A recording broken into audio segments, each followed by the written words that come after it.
সত্যি লোক বলে না, আল্লাহ তালা যখন মানে কাকুকে সাহায্য করে সে কীরকম করে করে বলা যায় না। সত্যি দেখো, আমি মানে আমাদের আর কিছুদিন বাকি আছে ঈদ, আমাদের টাকার কিছু অ্যাডভান্স দরকার ছিল। কিন্তু আমি মনে মনে ভাবছিলাম এই কদিন হলো আমাদের স্যালারি দেওয়া হয়েছে, কিন্তু ওনারা আমাদের অ্যাডভান্স দেবে কি দেবে না। দেখো, আমি মনে মনে ভাবছিলাম এবং নেওয়াজ পড়ার সময় বলতাম যে যদি ভাবতাম যদি 3 থেকে 4 হাজার টাকা যদি অ্যাডভান্সটা দিয়ে দেয়, তাহলে এবছর বাড়িতেও টাকা পাঠাবো, আমার জন্য কিছু রাখবো, কারণ যা টাকা ছিল সব বাড়িতে পাঠিয়ে দিয়েছি। মানে এইটা ভাবতাম।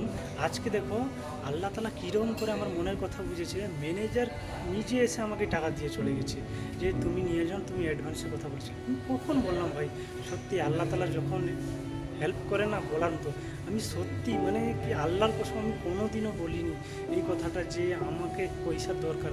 মনে মনে ভাবছিলাম দেখো, আল্লাহ তালা সব মনের কথা বলে। সত্যি আল্লাহ তালা আছে এই দুনিয়ায়, যে মানুষকে দেখিয়ে দেয় আমি চাইলে সব কিছু করতে পারি। সত্যি মানে কি বলবো, আমি মানে ভাবতে পারছি না এইসব দৃশ্যটা। আমি মানে কি বলবো তোমাকে। সত্যি আল্লাহর উপরে বিশ্বাস রাখো, আল্লাহ তোমাকে এমন কিছু দেবে যে তুমি লাইফে কোনো দিন বিশ্বাস করোনি এবং লাইফে কোনো দিন ভাবোনি। সত্যি এই দিনটা আমার কাছে সব থেকে বড় দিন। এই রমজান মাসের এই দিনটা আমার কাছে সব থেকে বড়। রমজান মাসে আল্লাহ যখন সাহায্য করে না, বলা যায় না কখন কোথায় থেকে সাহায্য করবে।